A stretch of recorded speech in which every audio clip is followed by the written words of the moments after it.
यमुना नदी के किनारे एक गांव था रतनपुर। उस गांव में एक चुड़ैल का साया था। वो चुड़ैल बहुत ही अजीब थी। एक दिन, मुनिया के बापू, जल्दी अंदर आइए। सुरेश अभी नींद में था, चिल्लाकर बोला, क्या हुआ? गला क्यों फाड़ रही हो? ये देखो। अरे, ये कैसे हुआ? मुनिया, क्या हुआ बेटा?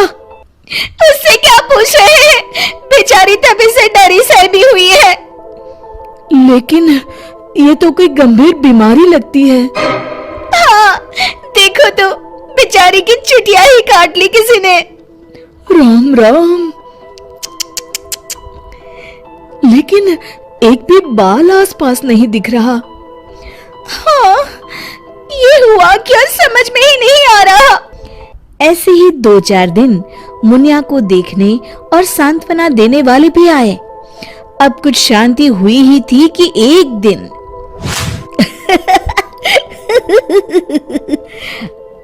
क्या हुआ रामू? तू हंस क्यों रहा है? अरे काका, वो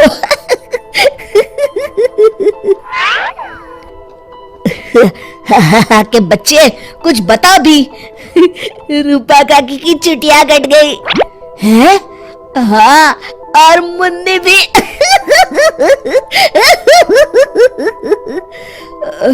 अच्छा, पर काहे? आप भी पूछ लो।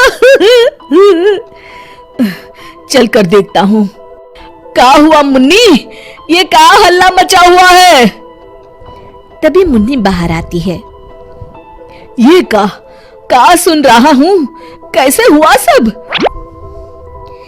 अरे का बताई चच्चा, रात में रोज की तरह खा पी के सोए और सुबह देखे तो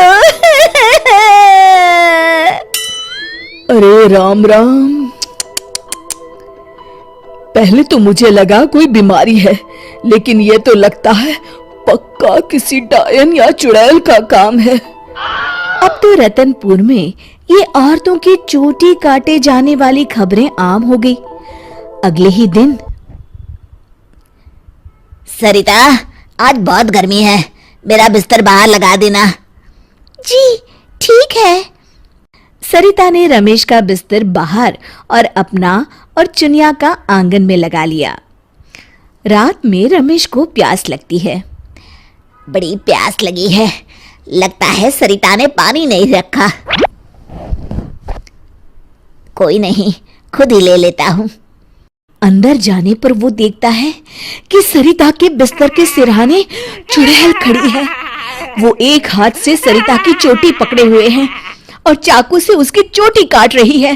वो जोर से चिल्लाया, चुड़ैल, बचाओ, बचाओ, चुड़ैल। सरिता और चुनिया उठ गए। गांव वाले भी फौरन आ गए। देखते हैं चुड़ैल हाथ में सरिता की चोटी लिए खड़ी है। भीड़ देखकर वो हंसते हुए बोली,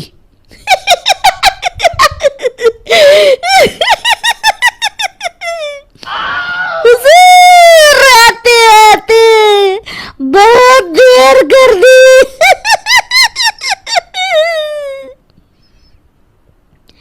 सरिता तो डर के मारे बेहोश हो गई, पर बाल तो जा ही चुके थे।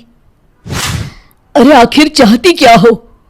पर चुड़ैल उनकी बात अनसुनी करके सरिता की चोटी घुमाते हुए सबकी आंखों के सामने गायब हो गई।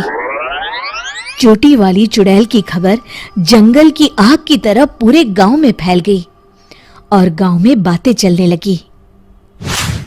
मुनवा, सुना है कल तेरी भाभी की भी चोटी चुड़ैल ले गई। हाँ, उन्हीं के घर मिलने जा रहा हूँ। वैसे तो ठीक ही रहा, कम से कम अब सर पर पल्लू तो टिकेगा। हाँ, ये बात सही कही आपने। इतना कह के दोनों वहां से चले गए। इसी तरह चुड़ैल का डर सारे गांव में बढ़ता गया और लोग घर छोड़कर वहां से जाने लगे। तभी कुछ गांव के लोग आपस में बात करने लगे, क्यों ना सरपंच जी के पास चले। हाँ, सरपंच जी ने दुनिया देखी है, कोई ना कोई उपाय ढूंढ ही निकालेंगे। हाँ, चलो। और सभी गांव वाले सरपंच जी के घर पहुंच गए। समस्या सुनकर सरपंच ने कहा, समस्या तो सच में गंभीर है। मेरी अम्मा की भी है, आपके यहाँ भी? हाँ, अब क्या करें, चुड़ैल पर किसी का वश है क्या? कोई तो उपाय होगा सरपंच जी। इसके लिए किसी ओझा से मिलकर बात करनी होगी। तभी मदन बोलता है, अगर हमें अपने गांव से इस चुड़ैल का साया हटाना है तो हमें उसकी चोटी काटनी पड़ेगी। मेरी नानी ने मुझे बताया था कि हर चुड़ैल की शक्ति उसकी चोटी में होती है। अगर हम किसी तरह उसकी चोटी काटने में सफल हो गए तो उससे अपना गांव छुटकारा पा जाएगा। बताओ कौन जाएगा चुड़ैल के पास?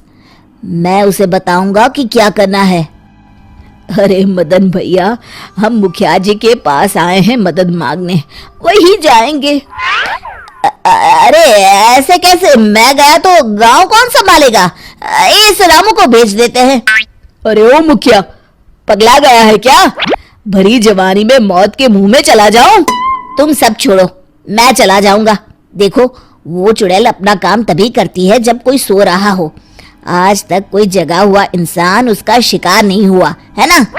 हाँ, सो तो है। तो आज रात सभी को जागते रहना है, सिर्फ मैं सोने का नाटक करूंगा। हाँ हाँ ठीक है। फिर मदन नकली चोटी लगाकर और साड़ी पहनकर पंचायत के चबूतरे पर ही सो गया। रात के 12 बजे चुड़ैल वहां आई।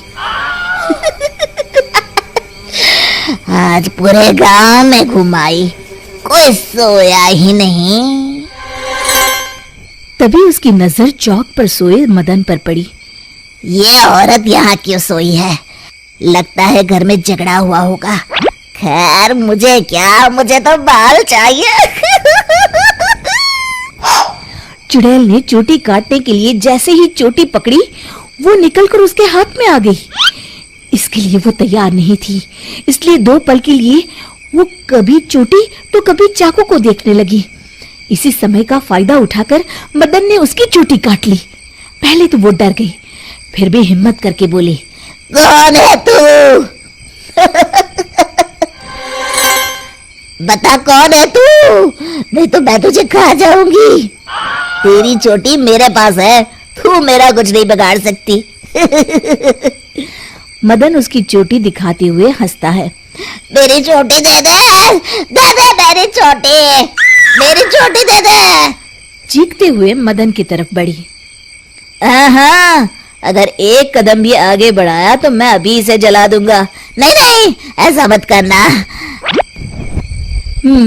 नहीं करूंगा, पर एक शर्त पर। हाँ, मुझे तुम्हारी सब शर्तें मंजूर है, बस ये चोटी दे दो। अभी नहीं, पहले ये बताओ तुम इन बालों का क्या करती हो? मैं इन्हें एक कुएं में डाल रही हूँ, उसे भरने के लिए। वो क्यों? जब वो कुआं भर जाएगा तो मैं सबसे शक्तिशाली हो जाऊंगी।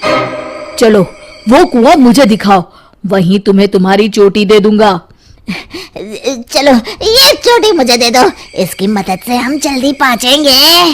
नहीं नहीं, मुझे जल्दी नहीं, पैदल ही चलते हैं। वो मदन को लेकर चलने लगी और गांव वाले भी जलती हुई मशालें लेकर उसके पीछे पीछे आ गए। सब उसकी गुफा तक पहुंच गए, जहां कुएं के अंदर उसने बाल जमा कर रखे थे। आधा कुआं तो भर गया है। देखो, दिखा दिया ना, अब जल्दी से मेरी चोटी दे दो। हाँ हाँ, क्यों नहीं, ये लो। कहते हुए मदन ने उसकी चोटी भी कुएं में फेंक दी। अरे बेवकूफ, ये क्या किया? अब मैं इतने बालों में से अपनी चोटी कैसे ढूंढूंगी? वो देखो, बीच में पड़ी है। चुड़ैल कुएं में जाकर अपनी चोटी ढूंढने लगी। उसके कुएं में उतरते ही गांव वालों ने अपनी अपनी मशालें कुएं में फेंक दी। वो धू धू करके जलने लगा। अरे बचाओ रे कोई, मैं सबके बाल वापस कर दूंगी, बचाओ। साथ ही वो चुड़ैल भी जलकर भस्म हो गई। शिक्षा: अगर मिलजुल कर किसी समस्या का हल ढूंढा जाए तो समस्या अवश्य दूर हो जाती है। दोस्तों, हमें उम्मीद है कि आपको हमारी ये कहानी पसंद आई होगी। कृपया हमारे चैनल को सब्सक्राइब करें और सभी अपडेट्स के लिए बेल आइकन जरूर दबाएं। और हाँ, वीडियो लाइक और शेयर करना मत भूलिएगा। Bye bye.